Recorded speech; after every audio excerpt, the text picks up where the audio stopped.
Happy Wednesday afternoon, and welcome into the UDDA podcast. Dan Black and SportyJordy here on this beautiful late April Wednesday afternoon. How you doing Yes. today, Jordy?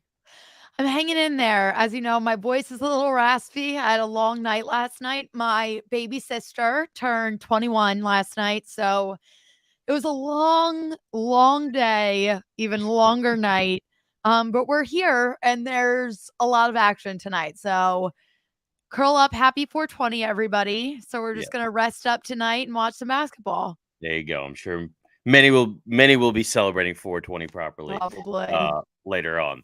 But yeah, there is a lot to talk about. And NBA wise, some stuff to cover from last night. Looking ahead to tonight. So let's talk about some events from last night. The biggest one being Devin Booker injured his hamstring, and he's expected to be out for games 3 and 4. So I just looked at the odds. They still have the Suns winning the series, but it Yeah. lowered quite a bit. I think the Pelicans are now up to plus 250 to win the series. And I like that number. I may sprinkle some money on there, and I like that, and I like them because as much as it doesn't seem like it still seems crazy to pick the Pelicans to win the series. There's something about him being injured, Devin Booker being injured, Yes. that changes a lot for them. I think more than we can really think about. Yeah. Because now it puts more scoring pressure on Chris Paul, and obviously he can score, but he's never been a Devin Booker. I mean, like, level let's put it in scorer. perspective from just last night when Devin Booker was in the game. He put up 31, and the Right, and a Pelicans were half. still like right there. Right, Like they were neck and neck. So even when he's going off and doing his thing, the Pelicans stood a chance. And then obviously after the injury, we saw what happened. But I think that's saying a lot. I saw the Suns were 8-6 in games without Devin Booker this season. So they can hang on, but it's not a guarantee. So I like Pelicans at plus 250. I think that's really good odds to at least sprinkle something on. I'm not going to sit here and be like, yeah, this is going to be an easy win for the Pelican. Like they can easily take this series now because it's still the Suns. But I right, do like if I'm a Suns fan, I'm a lot more nervous now because it's not going to be right. as easy for them to win either. No, and I think, even looking towards past this series, right? Now there's more weight and more responsibility on the body of 37-year-old Chris Paul to do Yeah. a lot more. There's more on DeAndre Ayton, who has nights where offensively he just like for some reason isn't there despite his immense talent. Yeah. Um, but it changes a lot. And I would not be surprised now if this series goes. I originally thought that it would be, a gentleman's sweep. Yeah. Really, I didn't think it'd be much of a problem.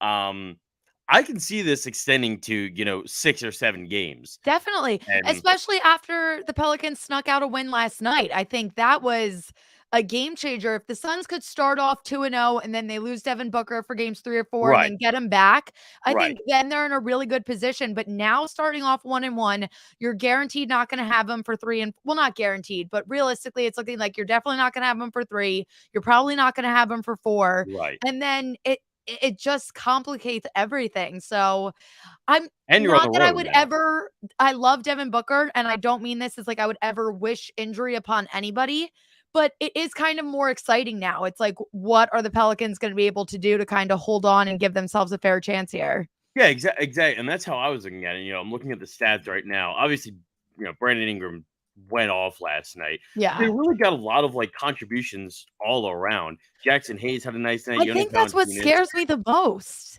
Like they're not relying on one person. Right, right. And they have CJ McCollum to at least add a little bit of help Definitely. offensively. Um, Again, I still I don't think that they have enough, and especially if Devin Booker comes back, as that changes things. Um, but it extends the series, and I think puts a lot more on the body of Chris Paul, which is huge. And Chris Paul historically can't stay healthy in the playoffs. It's like been his as great as he's made teams in the regular season and brought them back from like death. Basically, he did it with the Clippers, he did it with the Suns, he did it with the Hornets, and his when he was younger. He always for some reason, gets hurt in the playoffs. Yeah. And so I just wonder how that extra stress over the next 2 games in these high intensity situations that are the playoffs, how that affects him going forward. Should they, get out of this first round and move forward? Definitely. I think it definitely moving on from this series too, the questions are going to pile up because even if Devin Booker comes back, he's been dealing with hamstring injuries for the last 2 seasons Yeah, now. a So good amount even of if time. he comes back after this, I I trust that Devin Booker is going to look like Devin Booker, but there is a chance that he's not playing at 100%. And then, Yeah. like you just hinted at, you run the risk with Chris Paul too. So I think it definitely adds a lot of questions. Being a lot of people, I know I was one of them. I knew in the East anyone stood a chance to kind of get to the finals, but I really saw the Suns making it all the way and realistically winning it. There's arguments for a handful of teams, yeah, but that's kind of what I saw. And now I think there's a lot of uncertainty. So things are about to get really interesting. Right, and, that brings us to the next thing I wanted to talk about was there's been updated odds for who's gonna win or I was about to say the national championship, who's gonna win the finals, and the Warriors have actually jumped the Suns according to FanDuel. The Warriors are plus 270, the Suns plus 320, and listen, rightfully so. The Warriors Yeah, they have found basically their 2015 to 2018 selves, it seems, of just having waves of players. And now Steph's coming off the bench and dropping 30. exactly. Like I just don't see, as much as I love the Suns and I I love know. their run last year, the Warriors, barring some injury to Clay or Steph or Draymond, I don't see anybody getting in their way in the West. I really I, don't. I think going off of that point, I think what's so terrifying about them right now is if one of their main guys got hurt, obviously it would be a huge blow, but it's not like the same situation with the Suns where, like, without Devin Booker, I don't want to say they're screwed, but it's a lot tougher. Like, I'm still confident in the Warriors, even if they were down a piece, God forbid. But Right. I think it is crazy. And I think I don't want to take away from what the Suns did in the regular season because it was so fun to watch. They were Right. absolutely incredible. But I think with the way the tides are turning, the Warriors are the clear favorite right now. With the way they're currently playing, with the status of the Suns right now, like they should be the favorite. Yeah, and I mean, you bring up the injury parts. Like, obviously, if Clay gets hurt, that's huge defensively. Yeah. I mean, if Steph goes down, If Steph that goes down, they've had Jordan Poole running point. that's true. He's done a That's nice true. job. And I think the thing that sort of gets forgotten about, and I can say I forgot it, is that Andrew Wiggins on that team too, and Yeah. he's turned into like a um, very consistent scorer. More so than he has been, in the past. He's become much more efficient. I mean, the other night against the Nuggets, 5-9. The night before, 6 of 11. Like he's become a little bit of a better 3-point shooter. So that's a whole nother part that we sort of have forgotten about Yeah. with the Warriors, is that they have Andrew Wiggins as their fifth option. Like, imagine having Andrew Wiggins as your fifth option. That's not the No, worst. literally. They have so much depth. It's actually terrifying. Yeah. So I mean, and I feel weird about liking the Warriors. It's a hard thing for me because I don't hate them. It feels Like, like the I don't Patriots in a I sense. literally think it's the curse of when it gets to the point when you're too good and Right, everyone 3 years ago, everyone loved the Chiefs and was in right, love with the Chiefs in the NFL. Now everyone's so over them. There's all this right, drama. Nobody it's because you get too good. right, So they had that moment, but it's kind of like the Patriots. Like, I didn't hate the right, Patriots this season because the last couple of seasons they've been average. They were just kind right. of in the middle. And I think that's kind of where the Warriors have been. So now to see them doing well again, you're like, all right. And like, I don't hate Steph Curry. I know No, it's some hard people to. what? It's hard to hate him. It's exactly like it's hard to root against him. So I don't know. I'm kind of here for it. Yeah, I mean, like, I think the reason people hated them so much more, aside from the KD thing, is like, everyone tried to replicate them, Yes. but they just couldn't. Like, you literally couldn't. You would have to you couldn't put two people better together than Klay Thompson and Steph Curry, and everyone tried to replicate it, and it was literally an impossibility. They were a Yeah. one of one, and I think that's why people hated it even more. Is that like obviously they were winning at such a high level, but they did it with a swagger and they did it with something that isn't replicatable. Yes. Like you just couldn't do it, and I think that added to the hatred. Definitely. Everyone wanted what they had, and you can't get your hands on it. It's true. That's true. Well, KD plays tonight. Big one. Down 1-0. Had a I bad night know. the other night. It Kyrie had a great night. it feels so weird. There are very few circumstances where I'm, like, hardcore rooting for the Celtics. Like, it takes a Oh, lot yeah. out of me to do that, but in this series, I am a diehard Celtics fan. Yes. Yeah. No, 100%. And apparently Ben Simmons may be coming back game 4, they say. Which the only reason is there a scenario? How would it work out? Is there a chance that the Sixers could play the Nets Not until the next Eastern Conference round? Finals. No. Not until finals? They would play the Heat. Yes. Okay. Although Because I don't know. I forget if the NBA reseeds, but even that, like, I don't think that they would, because I mean the be Bucks are gonna win, yeah, and then I mean, the yeah, Heat's gonna if win. they do reseed, if they do either way, the Sixers wouldn't play the Nets, because if they do reseed, then the Sixers would play the Bucks and the Nets would play the Heat. Okay. Um, Because I was just gonna say, and I can't see, I mean, maybe, but just thinking about how crazy it would be to see a series where Ben Simmons is actually playing the Sixers in the playoffs. yeah, I just think that would be absolutely absurd. that'd be epic. But I look at this. Imagine the TV ratings. Yeah, no, they would be through. It would be. I couldn't even imagine it. No, it would be It'd be so legitimately fun. unreal. It'd be epic. But like in terms of this game tonight for the Nets, this is one of the few times you'll ever see a must-win like first round series, because you Yeah, normally don't get a good team playing at a low seed like the Nets are. literally.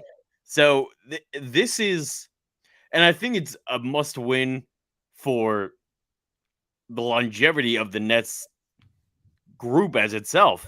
I mean, they go down 2-0, right? Yeah, you're going back to Brooklyn, but the odds are Robert Williams comes back.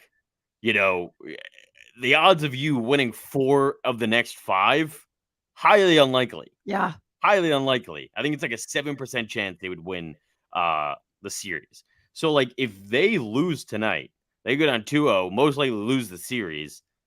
I think that someone's leaving. Someone's Oh, out, yeah. because you can't put the core of Kyrie and KD together and not even get to an Eastern Conference finals in 3 years. Exactly. And then you just made this huge blockbuster trade to get Ben Simmons there, and you're in the playoffs and he's not participating for you. And like, there's just so much diva energy Oh yeah. that I think at that point you have to be like, all right, I don't know if I want to go to the extent of like blowing it up, but something has to change because Something, yeah. you have too many incredible pieces to be out in round Right. one of the playoffs. Right. Right. And and it's even worse for the individual players, because if the Sixers, as they seem to be, move on, Mhm. right? You got a former teammate in Brooklyn. He's like, I'm done with this chaos. I'm moving on.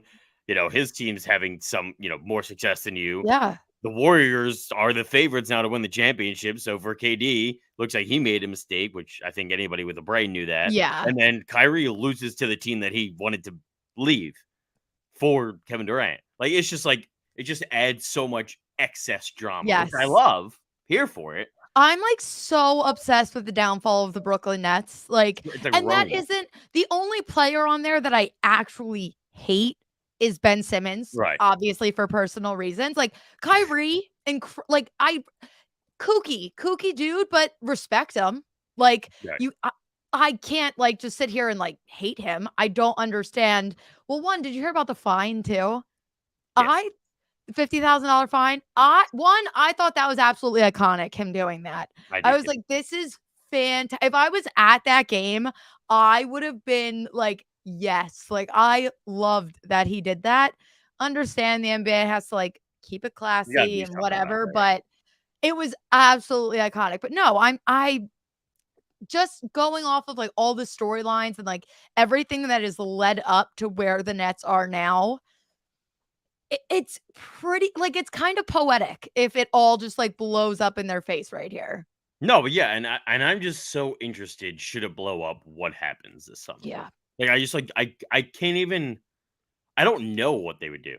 I really don't. Imagine Ben Simmons wanted to go there, he gets there, they lose first round, and then Katie and KD Kyrie becomes are a both Sixer. like, "We're out." And then Ben Simmons is just stuck in Brooklyn. Like, I it would just be so To freaking be funny. Alright, to be fair, there's worse places in the world to be stuck than Brooklyn making $40 million a year, but There's I get your much yeah, point. I get definitely. your point. Um, Yeah, I don't you know what? Maybe that wouldn't even I don't even think Ben Simmons wants to play basketball anymore. no, I don't I listen, I have been on the I was not very for Simmons when they first drafted him. I was very anti Simmons, like get him out of here after the um 2019 series against the Raptors. Mhm.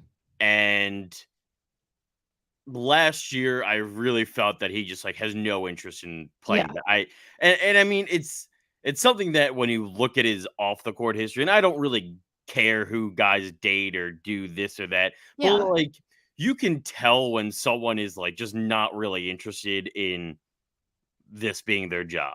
Like they're just Absolutely. interested in all the extracurriculars, that come with it. And I think a guy like Tyler Hero was like that. He was down in Miami. He went to a finals his first year. He's this heartthrob, and I think it brought him down, and then he finally got his head right and was like, I need to focus on this, and he had a great year this year. Yes. To get a huge contract.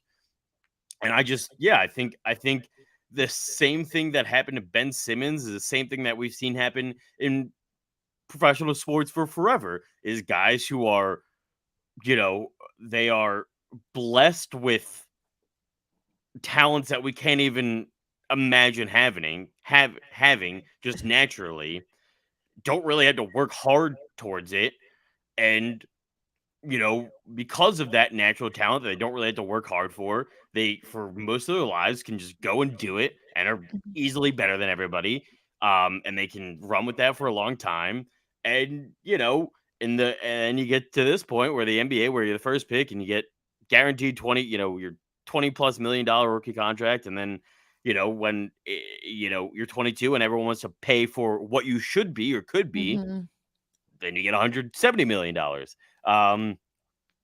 And when you don't have any motivation to work hard because all your life you've been great and someone's willing to give you $200 million by the time you're 28, like, what Oh, happens. yeah. Ben Simmons' documentary was the only documentary I've ever watched and been There's like, a documentary on him? "Yeah, there's documentary." It's like a docuseries. It's the worst thing I've ever watched. Like, the entire time, I was like, "You just sound like a silver spoon whiny baby." Like, that was the vibes of the whole usually documentaries, like, explaining the life and, like, Right. even if you don't fully agree with it, like, you enjoy what like, you understand the story, it was legitimately him, like, complaining, and he was sitting there and he was like, "I didn't even wanna go to college, I didn't need to, like, I had to go to college to get into the NBA, Right. like, I was good enough Which you out of didn't high even s." technically need to do. Yeah, like, it was like, it was infuriating, and I was and this I can't remember, I watched it a while ago. And I just remember being like, "You're really annoying. Like, you're, like, Yeah. really." I mean, he said one of the complaints about like him being drafted to the Sixers was that they were too good when he was starting out and he couldn't like take time to make mistakes. Like, it doesn't even make like, what kind of competitor Oh, complains trust me, about being Ben, too good? you made mistakes, and then what did you do? You hid in a dark hole, and refused to work on them. It makes no sense. I've never Yeah. seen it. I've never seen anybody like it. No, it's actually insane. Never seen anybody like it. So we've been through, the first few series. What has been your favorite series to watch so far? Um, One, I think you know exactly where I'm going with this. Obviously, Sixers Raptors for a biased reason because the Sixers, they just look awesome. Like it's so fun to watch them right now. But my like unbiased opinion, Timberwolves Grizzlies, I Mhm. think, has been electric, and it's like I like the back and forth feeling of it, but both of these teams are fun. It's just like gritty and it's Yeah. exciting to watch. And 2 I young have teams. Yes, and I have no idea how it's initially, I think I said it on here. I was like, Grizzlies are going to sweep. And then we saw the Timberwolves come out hot. And now I have absolutely no idea where this series is going. I think this could easily become a 7-game series if they both keep playing like this. And I'm just really excited to see what direction it ends up going.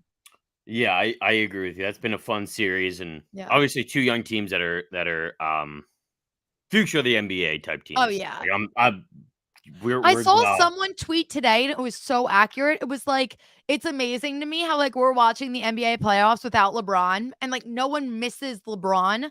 And the guy said, he was like, this isn't a dig at him. He was like, it just shows that like all these young guys and these right. younger teams, like the NBA is in such good hands moving forward. Exactly. And yeah, I mean, like, obviously with LeBron there, it's a different story. But I Mhm. think the great thing about it is that, like, and I mean, obviously people are still talking plenty about the Nets and KD and everything, Yeah. but it gives more players and more teams some spotlight because we know that if LeBron's in the playoffs, every single segment, every single TV show and radio show, is about LeBron and Yep. nitpicking every single move he makes, and every ESPN tweet is about LeBron. Like we get it. So I think Yeah. it's nice to be able to sort of not have that I agree. a little It's bit. been fun. It's been nice. Yeah, it's been fun. I have loved watching the Jazz Mavericks series. One, I'm a huge Yeah. Luka guy, so I'm glad he's coming back. Two, I love, similar to what you said, I love watching the downfall of things. Like, where were you? Like last year with the Sixers, like, where were you when the process was like over and that whole thing was Yeah. over? It's like, where were you when you finally saw the nail in the coffin that the Jazz are breaking up this duo of Rudy Gobert and Donovan Mitchell? Because did you see that one lob that Donovan Mitchell threw to Rudy Yes. Gobert? Horrible. Not even remotely close to being able to I dunk was that. literally just sitting there and I was like, is this That was the happening? moment. That's the Yeah. moment. That's the moment that you're like, this is over. It's the Ben Right, Simmons actually, it was layup the COVID moment. moment, but it was COVID when the microphone thing. Yeah. That was really the moment, but, like, that was the final nail in the coffin, that lob. But, I like, forgot about that. yeah, we all forget. That was the beginning of it all. No, People literally, I forget. Don't let 'em remember forget. the NBA, like, official, like, lockdown that so at the point when COVID first started, we didn't know how serious it was, and my dad was like, "If you can get it here, you can like, your chances of getting it anywhere are the same as staying here, so, like, you might." I was, like, off of school for 2 more weeks.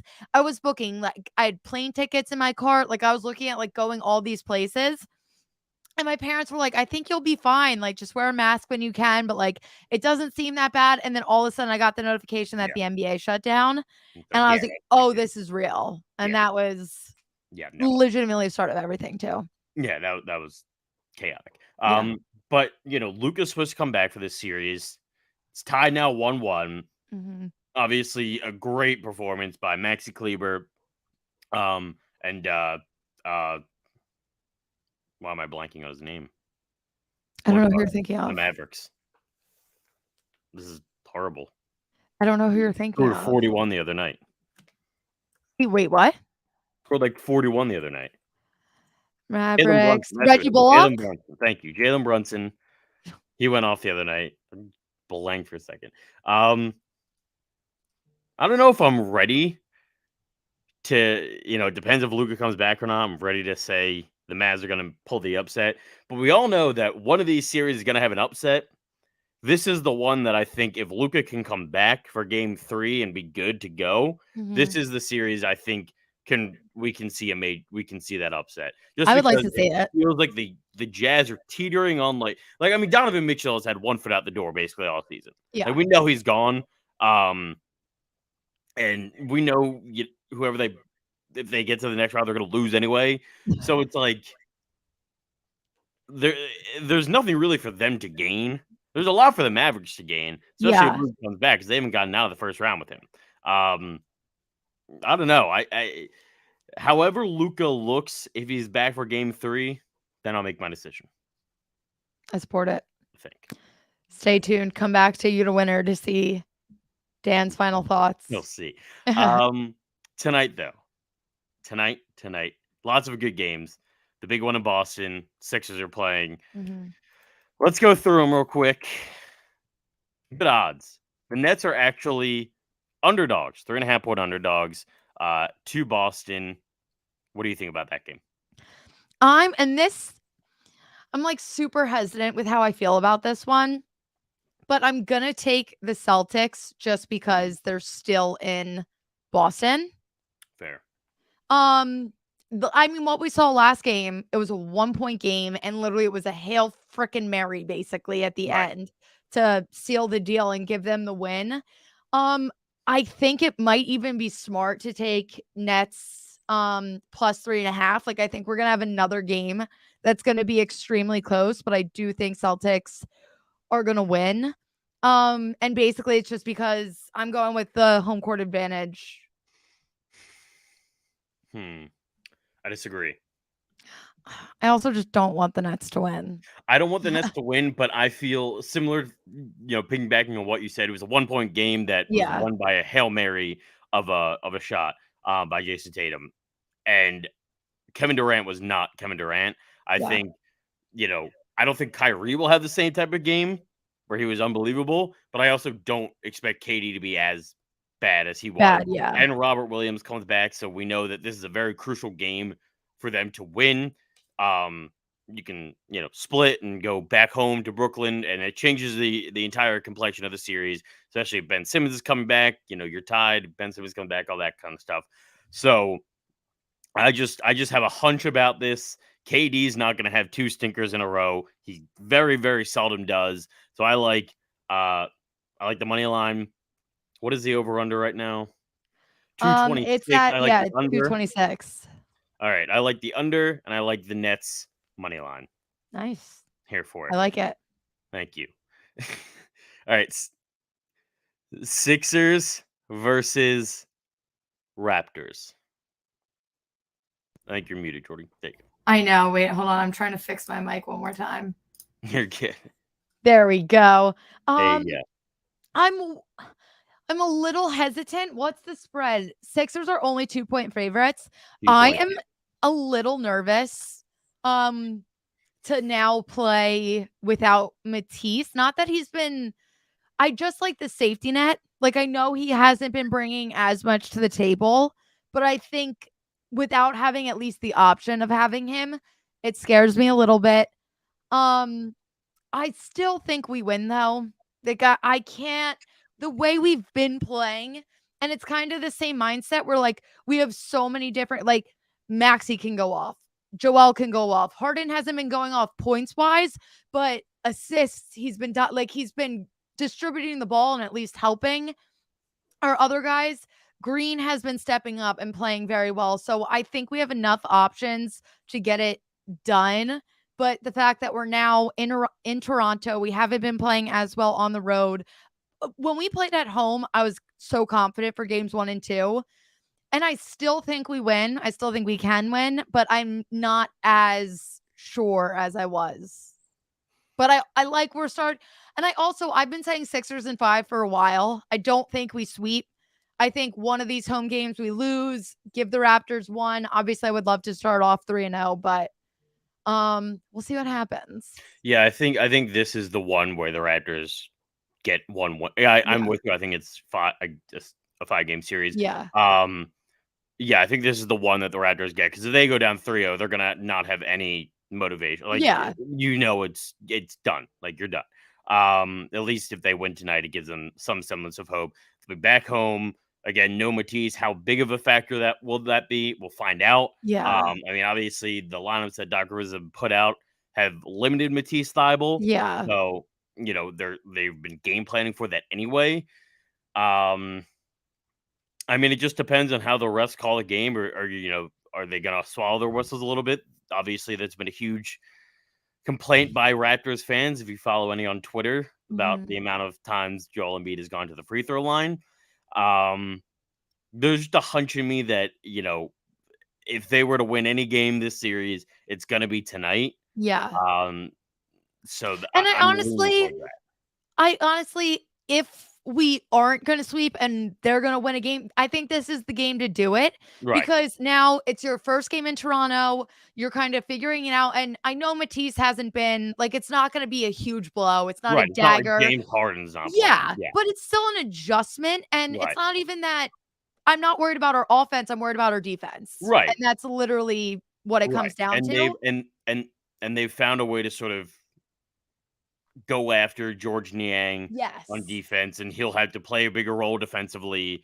Yeah. Korkmaz is going to have to play a bigger role, and he's not a great defender either. So that is, yeah, that's the biggest factor, and Yeah. it adds more to So I Joel think Embiid's value. tonight could be that adjustment game. Yeah, But then again, it's the adjustment. We learn from it. If we lose tonight, we learn from it for the next one, win, and then we come back home to Philadelphia. And if it's 3-1 by the time we get back to Philly, I think we easily get yeah, that fourth win and call it a day. yeah. I agree.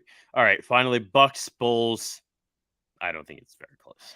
Yeah, no. I'm even wearing a Bulls sweatshirt, but I think it's gonna be ugly. Yeah, no, they are not the And same. it's such a shame because this series could have been so beautiful. I always knew, like, in my mind, I knew the Bucks were gonna win it. Yeah, But I at least wanted it to be, like, fun. Like, the yeah. Bulls were so fun to watch this regular season, but this has just gotten No, very, very I'm with ugly. you. Yeah, no, I think they're the Bulls were a team that are made for next year, I Yes. think. That's, like, the perfect way to explain it. Yeah. I don't think they were.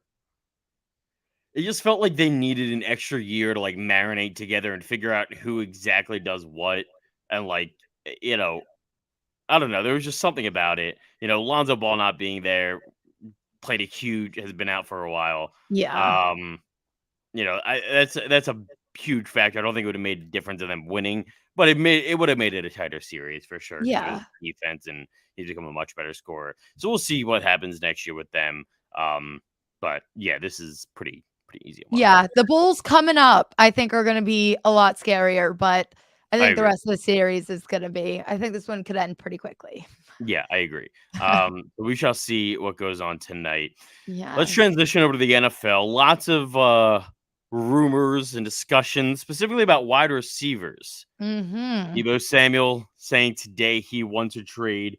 He is not the only one. AJ Brown, looking for a contract extension. He's had his words on Twitter. Terry McLaurin, Washington, also saying that Scary he Terry. could be out. Where do you think these guys go? I know Deebo Samuel right now, aside the 49ers are minus 150 to keep him. Then the Jets plus 250. Yeah.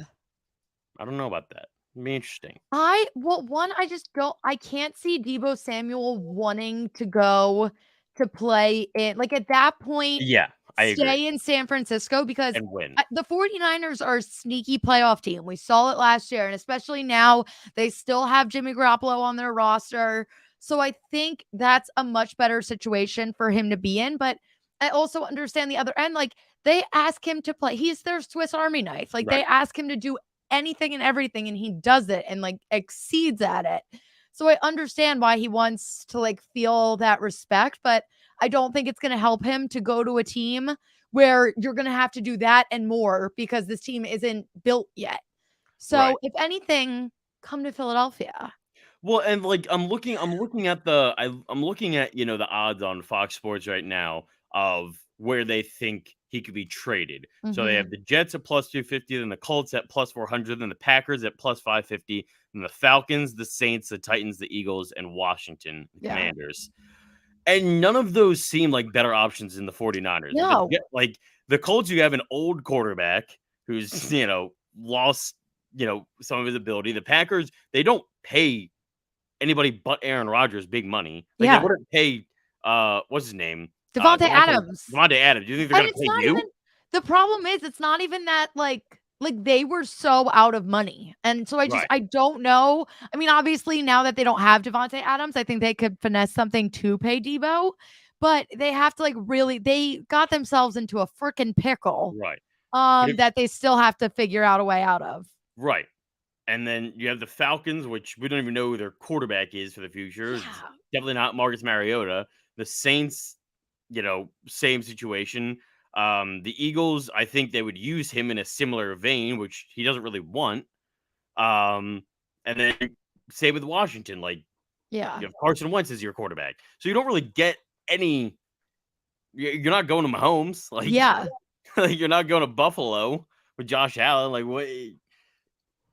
The only thing that I also saw was a trade of AJ Brown and Deebo Samuel, which again I don't think really helps either of them because they're I both think going to that's limited quarterbacks. yeah. Like I think that just puts them in the same situation, just a different city. I Right. think if the Packers could figure out a way to pay him, and if they were willing, I think that could be potentially a good fit for him to be with Aaron Rodgers and definitely helps the Packers. But with how much the Packers lost this offseason, Right. I still, even with Deebo Samuel, I still don't know. I mean, granted, they're in the NFC, so I think they're guaranteed a playoff team, but I still don't see them as a Super Bowl team. And the 49ers, as crazy as it sounds, the 49ers are a sneaky Super Bowl team.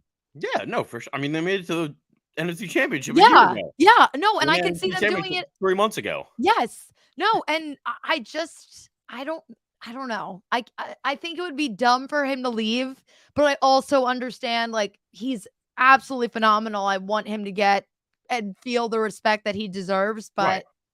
but It stay. it reminds me Stay. it reminds me not exactly, but similar to the Le'Veon Bell situation. Like, remember when Le'Veon Bell wanted his contract? He wanted like wide receiver numbers because he's like, Yeah. I'm catching as many balls as I am, rushing the ball, and I get that from Deebo Samuel, and I wonder if Le'Veon Bell was in a contract extension today, would it be different? Would he have Yeah. gotten, a $20 million a year contract? I don't know. But I can completely understand where Debo is coming from, that he's the one getting beat up. Like, he's not a huge guy. He's having linebackers tackle him instead of, 200-pound cornerbacks. So, Yeah. like, I get it. He wants to be paid and he wants to be used a certain way to take care of his body. But all the options don't seem like it's an upgrade over No. where he would go. Unless the only thing he's worried about is money, really. Which And I don't think he is I because don't they think he they is. I wanna think pay he him. They wants to wanna pay him. win. Yeah. Right, and they want to pay him. Yeah, Definitely, I yeah. think he just doesn't trust um that they're not going to use and abuse him. Right, right. They'll I probably, yeah, like you said, they'll probably give him like all this money, but then it's like, haha, we paid you and you're here, so you're gonna do what we tell you to right, do now. right, and it's yeah, I mean, there's very few quarterbacks, it seems, that need a wide receiver and have the arm that he's, looking for, where they Yeah. don't have to use him the way they do. And there's not really a good option. Um, Finally, speaking of quarterbacks, we got the draft next week. Yep. One of the worst quarterback drafts I've in the ever last seen. decade. I think 2013 may have been worse with EJ Manuel. Yeah. People forget about that, and rightfully Yeah, I so. forgot about that. Yeah, no, so did I. Until I read about it the other day, I was like, ah, yeah, this was freaking horrible. Yeah. That was not good. This one is not flashy. No. So, what do you think the odds are, though, given though the quarterback world we live in, that we see a quarterback go top 3? I think absolutely 0 to none. Like, Really? I don't think there's a chance. I think we see the first quarterback. I think we only see max 3 quarterbacks off the board in the first round. Like, max 3. Realistically, I'm thinking probably 2. I don't even think it's 3. Really? I think first quarterback off the board is Kenny Pickett at 6. He goes to the Panthers. I think Steelers at 20 will take Malik Willis. And I think potentially Lions at 32 take Matt Corral. See, the Lions at 2, just because of the Lions, and I don't think they love Goff. I think they love who he is, the person. I think Yes. talent-wise, I don't think they love Goff. And with how much money he's making, although it would be hard to move off his contract. Yeah. I could see. I don't think it's a high percentage. Like, I would sprinkle like $2 on it that they take him. But But there of all the teams up there, I think he's most likely.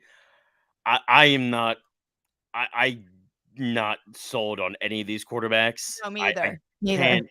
I mean, I think Malik Willis in Pittsburgh is perfect because Yeah. they have a ready-made team. They have Trubisky, for a couple of years. So like I think that's perfect. Kenny Pickett is it just seems everything that everybody says talent-wise just makes me believe that he's just gonna be a guy. Yeah. And like I I can't think he's gonna be like a Drew Lock.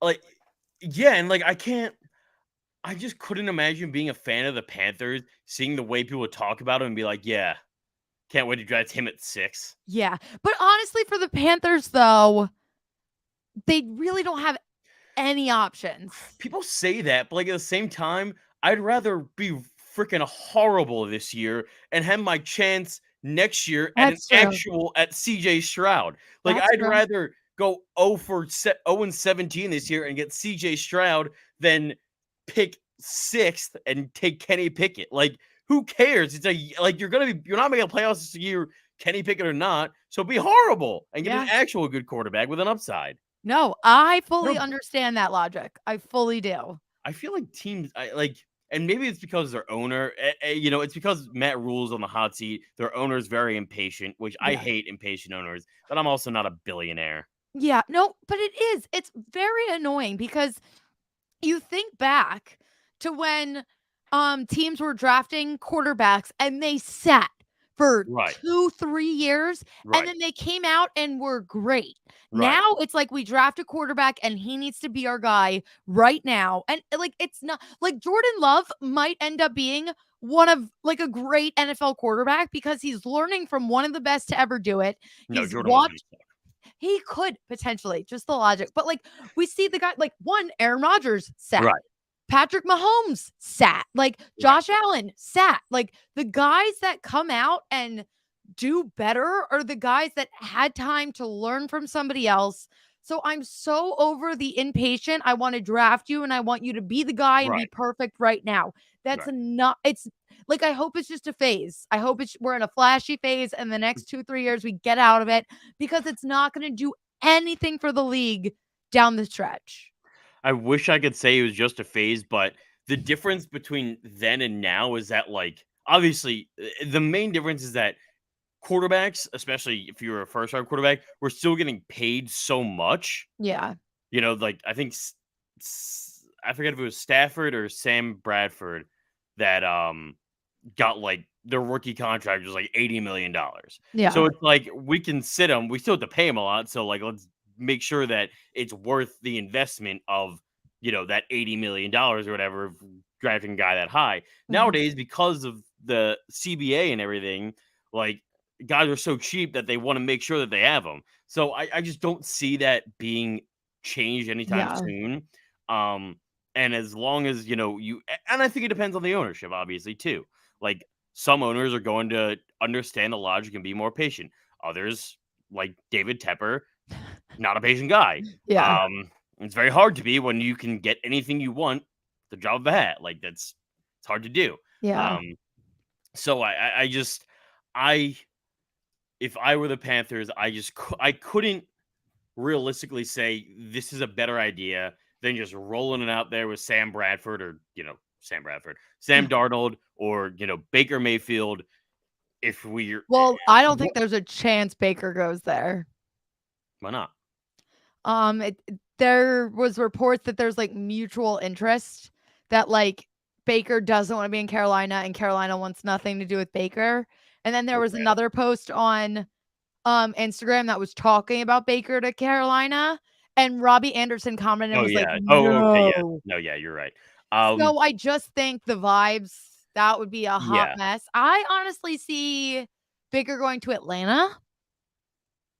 No, that'd be the worst thing for him. Oh, yeah, but I'm fine with that. I'm not a Baker fan. I mean, granted, he's married now, so it's different. But like, if Baker was single and just like heading out to Atlanta, oh my god, He'd be yeah. that would not be good. Yeah, no, I like Malik Willis to Pittsburgh. I hate the idea of Kenny Pickett to Carolina. I just Yeah. think that I just think of it like 2K. It's just like, hoard the picks. Yeah, trade that 6th pick, suck this year, get a great pick next year. Yeah, no, so at that point, when we look at it, so say the Lions, first overall, I have the Jags taking Trayvon Walker, and then I have Aiden Hutchinson going to the Lions. So say, and even if it doesn't go in that order, but say Jags obviously are not taking a quarterback. Say the Lions skip on a quarterback. You have the Texans, who I don't think are going to go. Like, say all these teams start going. You get to Carolina and they don't take Kenny Pickett. So now we're at 7. You have the New York Giants again. No. Looking at the draft order, when do you think Kenny Pickett would go? And then if it gets to the point where no one's taking him and now we're at 20 with the Steelers, do they take Pickett or Malik Willis? I think still take Malik Willis. I mean, I would in an instant take Malik Willis over. There's just so much more upside to him. Yes. All these guys are they're not good prospects in comparison to most drafts in the last few years. But like in comparison to Kenny Pickett, it's not even close. Yeah, I agree. They're not even in the same. But yeah, I don't know where where he'd go. I would not be surprised if he fell out of the first round. If he falls past Carolina, I wouldn't be surprised if he falls out of the first round.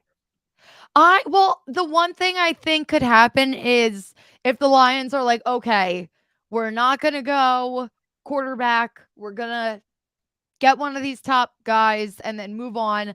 And then circling back, they still have the 32nd overall pick. If they have options of Matt Corral or Kenny Pickett still at 32, I think then they take a quarterback because they're like, he fell all the way back to us. Let's just get him now kind of thing. So, but I think that's the only reason why he wouldn't fall out of the first round. But also at the end of the day, if he did, I wouldn't be that shocked either. No, I wouldn't be surprised either. Like I'm so. If the Eagles do anything crazy and they take a quarterback, I will actually just be a Miami Dolphins fan this season. Listen, I'm all for. This is not a great draft. Every single person has said this is like just this is gonna go down as like most likely just like this draft happened and that was about it. It's gonna be guys from like the 4th round that end up being studs, and that's who's. No, I'm pretty sure that was like the 2013 draft was. Yeah. No, yeah. For Lane Johnson. Lane Johnson, my baby. Yeah, no, I would be very okay if the Eagles were like, all right, we're just trading all these picks. We're gonna have like 2 first-round picks for the next like 4 years. Yeah, just be cool with it. Yeah, no, I'd be 100% fine with that. I wouldn't mind trading the 18th, one of our thirds, and like another later round. Go get Debo.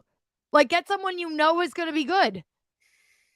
But again, going back to it is like you have a quarterback issue in that the quarterback doesn't have a strong arm. Like you don't have like when people are like, oh, we need DK Metcalf. I'm like, he can't even get the ball to DK Metcalf. Like he's going from Russell Wilson, who can throw the ball 60 with Tom Brady. I don't know. I don't see it. He's gonna be good. He's gonna be good this season. I just don't think Debo would be very happy here either in a very similar offense. And the reality is every team's going to use him the same way San Francisco used him. Yeah. Wherever he goes, they're going to use him that way. Because they know they can. They've seen it and they're impressed by it. And that's what everyone wants. Exactly. I agree. Yeah, we'll see. Lots to talk about. Great games tonight. Can't wait to bet. Haven't won a bet in a while. Need to get back on it. Yeah, your bet slip's looking pretty red. Yeah, it's very. You're on brand with us here at UDDA, though. It's true. It's true. It's not going well, but we will see. Don't forget to join all of our UDDA contests on the UDDA app. If you haven't downloaded it already, please do, and follow us on all our socials at UDDA_winner. Enjoy this weekend's games. We'll talk to you next week. Bye, guys.